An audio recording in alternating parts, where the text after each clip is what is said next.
الحمد لله. الحمد لله نحمده ونستعينه ونستغفره ونؤمن به ونتوكل عليه ونعوذ بالله من شرور أنفسنا من يهده الله فلا مضل له ومن يضلله فلن تجد له وليا مرشدا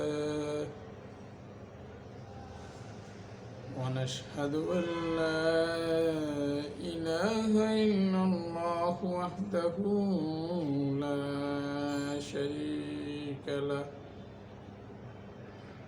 ونشهد أن سيدنا وسندنا وحبيبنا ومولانا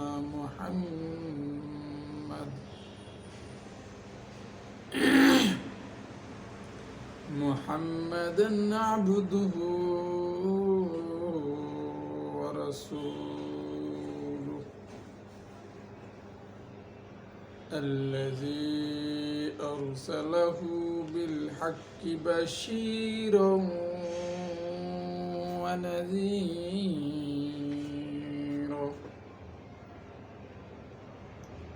وداعيا إلى الله بإذنه وسراجا وقمرا منيرا أما بعد فأعوذ بالله من الشيطان الرجيم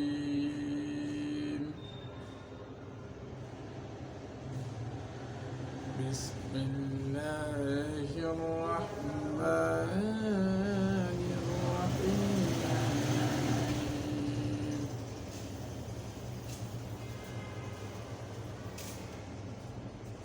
أو كما قال النبي عليه الصلاة والسلام وقال تعالى عليه الصلاة والسلام الحمد لله আমি আজকে আলোচ্য বিষয় নিয়ে আসছি দেশ ও জনগণের জানমাল ও নিরাপদের বাসস্থানের আলোচ্য বিষয়।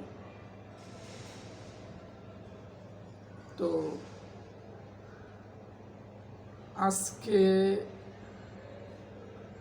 আমি এই কথাই বলতে চাচ্ছিলাম, দেশ ও জাতি নিরাপদ কিভাবে থাকবে, কিভাবে করলে দেশ ও জাতি নিরাপদ থাকবে, সেই বিষয়ে নিয়ে আমাদের আজকের আলোচনা।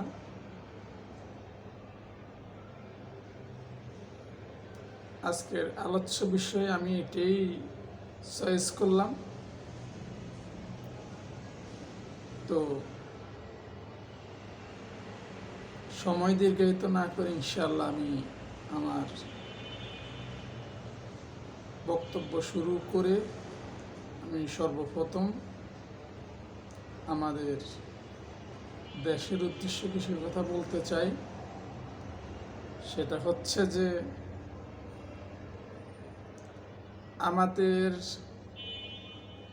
আমাদের বিগত 15-16 বছর আমাদের দেশে অন্যায়, অত্যাচার, জুলুম, নির্যাতন এবং গুম খুন এমন কিছু করা হয় নাই। কি বলবো আর, আপনারা তো জানেন, তারপর আমি জানিয়ে দিতে চাই আপনাদেরকে। তো আজকে এই বিষয়ে আমার আলোচ্য বিষয় এই কারণেই, কারণ আমি জাতিকে হুঁশিয়ার করে দিতে চাই, ভবিষ্যতে যদি আপনারা যদি সোচ্চার না হন, আমাদের বৈষম্য ছাত্র বিরোধী আন্দোলন, ছাত্র ভাইদের জন্য আমাদের দোয়া ভালোবাসা রইল। আমরা নিজেরা একজন ছাত্র, আমরাও আন্দোলনে ছিলাম, আন্দোলনে শরিক হয়েছিলাম। তো যারা আমাদের আন্দোলনে শহীদ হয়েছেন তাদেরকে আমি স্মরণ করছি এবং তাদের আত্মার মাগফিরাত কামনা করছি। তার সাথে সাথে যারা বর্তমানে দেশটা স্বাধীন করে একটা সার্বভৌমত্ব উদ্ধার করেছেন ছাত্র ভাইরা, আমাদের যে যেখান থেকে আমাদেরকে সহযোগিতা করে আমাদের আন্দোলনে শরিক হয়ে আমাদের দেশ ও জাতিকে রক্ষা করেছেন, এই কারণে মূলত আমার আলোচ্য বিষয়টা। আমি বিগত 15-16 বছর যারা সরকার ছিলেন তাদের উদ্দেশ্য আমি একটা কথা বলতে চাই,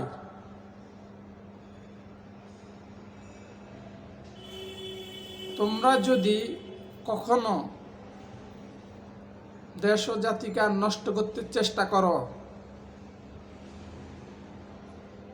আল্লাহ রাব্বুল আলামিন কোরআনে বলেছেন,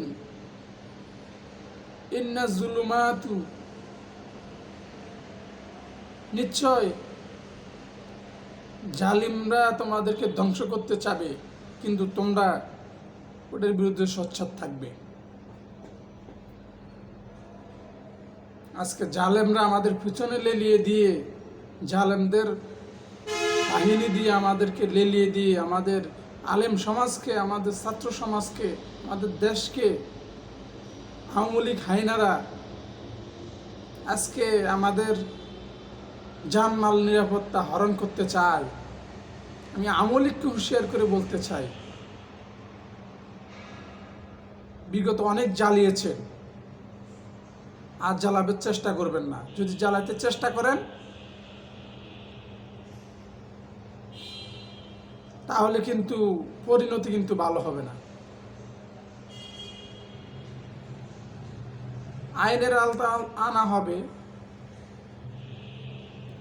আইনের আওতায় শেখ হাসিনা সহ, কাদের সহ আমাদের সাবেক যারা যেখান থেকে লুটপাট করেছেন, ব্যাংক লুটপাট করেছেন, মানুষকে অত্যাচার নির্যাতন করেছেন, যে মন্ত্রীরা, তাদেরকে আইনের আওতায় আনে ফাঁসিতে ঝুলিয়ে মৃত্যুদণ্ড কার্যকর করে এবং তাদের পরিজনও এটা ভোগ করতে হবে। কেন ভোগ করতে হবে? অপরাধ একজন করলে তাদেরকে 2-4 জনে বুঝাইতে হয় যে অপরাধটা করতেছেন, আমাদেরকে খাওয়িয়েছেন, এটার পরিণতিতে আমরা ভোগ করতে হবে, সুতরাং এটা করেন না। কিন্তু বলে নাই, খেয়েছে, খাওয়ার পরিণতি কি হবে সেটা তো তারা বুঝে নেয়। কেন বুঝবে না? তাদের কি জ্ঞান নেই? আজকে বর্তমানে যে প্রধানমন্ত্রী আমাদের নির্বাচিত হয়েছেন অন্তর্বর্তীকালীন, আমি মাননীয় প্রধান উপদেষ্টা ডক্টর ইউনূস সাহেবকে ধন্যবাদ জানাই। আর যারা মন্ত্রী পরিষদের উপদেষ্টা আছেন তাদেরকে আমি ধন্যবাদ জানাই। তারা দেশটা ভালো মতো পরিচালনা করবে, তাদেরকে ধরেই দেশ এগিয়ে যাবে সেই প্রত্যাশা করছি। আর ভবিষ্যতে যাদের হাতে দেশ যাবে, যাদের হাতে দেশ পরিচালিত হবে, তার একটা কথা মাথা রাখেন, জালেমরা কিন্তু এখনো পিছ ছাড়ে নাই। আর আপনারা কখনো ক্ষমতার অপব্যবহার করবেন না, জালেমদের মতো হবেন না। জালিমদের মতো যদি আপনারা হন, আপনাদের পরিণতি ভালো হবে না। দেশের মানুষের জন্য ভাবেন, দেশের মানুষের জন্য করেন। দেশের মানুষের কি চায়, তাদের কি উদ্দেশ্য, তাদের কি আকাঙ্ক্ষা, তাদের কথাটা একটু শুনেন, তাদের পরিবারের খোঁজখবর নেন। ইনশাল্লাহ দেশ জাতি উন্নত হবে, নিষ্কৃষ্ট হবে না। তা আমি এই কারণেই কথা বলতে চাচ্ছি, গণতন্ত্র হরণ কেউ করবেন না, কেউ জাতির জিনিস নষ্ট করবেন না, জাতিকে নষ্ট করবেন না। আমরা সহ যারা ছাত্র ভাইরা আছি, তাদেরকে আমি একটা কথা বলতে চাই যে ভাইরা, সবাই সবাইকে হেল্প করুন। দেশটা তো স্বাধীন হয়েছে। আমরা যারা আমাদের মধ্যে মেধাবী, যারা ভালো স্কলারশিপ পাওয়া ছাত্ররা, তাদেরকে ভালো একটা চাকরির ব্যবস্থা করুন। সুদ ঘুষকে ছেড়ুন, সুদ ঘুষকে না বলি আমরা, দেশটাকে মুক্ত করি। আগের মতো করবেন না। সুদ ঘুষ যে নিবে, তাকে সাংবাদিক দিয়ে না হলো, ছাত্র ভাইদেরকে দিয়ে হলো, তাদেরকে ব্যবস্থা নেন। সুদ ঘুষ যে খায়, যে দেয়, সবার সমান অপরাধ। যারা নিবে, বর্তমানে আমাদের যে উপদেষ্টারা আছে মন্ত্রণালয়ের, আমি আমাদের প্রধান উপদেষ্টার কাছে এটাই আবেদন জানাবো যে যাতে কোনো মন্ত্রণালয়, কোনো সচিবালয় দেশের যে কোনো প্রান্তে, যে কোনো প্রতিষ্ঠানে চাকরি নিতে গেলে যাতে ঘুষ না চায়। এই ঘুষটা বন্ধ করুন, দুর্নীতিটা বন্ধ করুন, দেশটা উন্নত করুন। সুদ ঘুষ এগুলো যদি মুক্ত না হয়, দেশ কখনো মুক্ত হবে না, দেশ কখনো ভালোর দিকে এগিয়ে যাবে না। মনে রাখতে হবে, এগুলো যতদিন তালাকি দূর হবে না, ততদিন তালাকি দেশে কোনো উন্নত হওয়ার কোনো চান্স নেই। আমি যেখান থেকে যে বড় কর্মকর্তা হোক, পুলিশ হোক, সেনাবাহিনী হোক, র্যাব হোক, ডিজি হোক, নৌবাহিনী হোক, বিমান বাহিনী হোক, দেশের যে সর্বস্তরের যে পদে আছেন, বিচারপতি হতে বিভিন্ন প্রতিষ্ঠানে যারা বড় বড় কর্মকর্তা আছেন, তাদের উদ্দেশ্য করে আমি একটা কথা বলতে চাই, ঘুষ নেবেন না, দুর্নীতি করবেন না। আল্লাহ ভালো মতো চালাইবেন, পরিণতি ভালো থাকবে, দেশ ও জাতি উন্নত হবে, সবাই ভালোভাবে জীবনযাপন করতে পারবে, মেধাবী ছাত্ররা চাকরি পাবে, তারা পড়ার প্রতি আগ্রহ জমবে। যখন একটা মানুষ চাকরি পায় না, তখন তার আগ্রহ আর থাকে না পড়ালেখার দিকে। সে বলে এত টাকা দিয়ে কীভাবে চাকরি নিব, এত কষ্ট করে পড়ালেখা করে, বাপ মা এত কষ্ট করে এত লক্ষ লক্ষ টাকা দিয়ে পড়ালেখা করায়, আজকে টাকা দিয়ে চাকরি নিতে হবে, তার ওই মন মানসিকতা থাকে না। আমার এই ভিডিও যেখান থেকে দেখবেন, ইউটিউব, ফেসবুক, বিভিন্ন অনলাইনে যেখান থেকে দেখবেন, অবশ্যই ভিডিওটা দেখে আপনারা এই কথাগুলো আমার শুনে অবশ্যই আপনারা সতর্ক হবেন।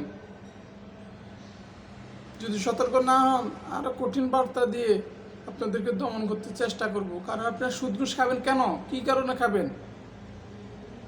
ভবিষ্যতে যা করেছেন ওগুলো ভুলে যান, ওগুলো ভুলে নতুন দিনগুলো সামনে রেখে ছাত্রদের দিকে দেখুন, মেধাবীদের দিকে দেখুন, দেশটাকে এগিয়ে নেন। ব্যাংক খাত থেকে, বিভিন্ন খাত থেকে, মন্ত্রণালয় থেকে যে পর্যায়ে পাওয়া, যে পর্যায়ে প্রাপ্য, সেগুলো করেন, তাকে সে জায়গায় নিয়োগ দেন। মেধাবীদেরকে না দিয়ে আপনারা যারা টাকা দিয়ে কিনতে চায় পদ, তাদেরকে দিয়ে দেন। এগুলো না করেন, ভালো কিছু করেন, দেশ এগিয়ে যাবে। আমি আর এই ভিডিওতে বেশি কিছুই বলতে চাই না। আরও সুন্দর সুন্দর ভিডিও নিয়ে আপনাদের মাঝে আবার ইনশাল্লাহ আসবো। তো এই কথাগুলো মনোযোগ সহকারে সবাই শুনবেন। আশা করি সবার ভালো লাগবে, সবার কাজে লাগবে ইনশাল্লাহ। সবাই আমার জন্য দোয়া করবেন। আল্লাহ হাফেজ। পরবর্তীতে দেখা হবে ইনশাআল্লাহ।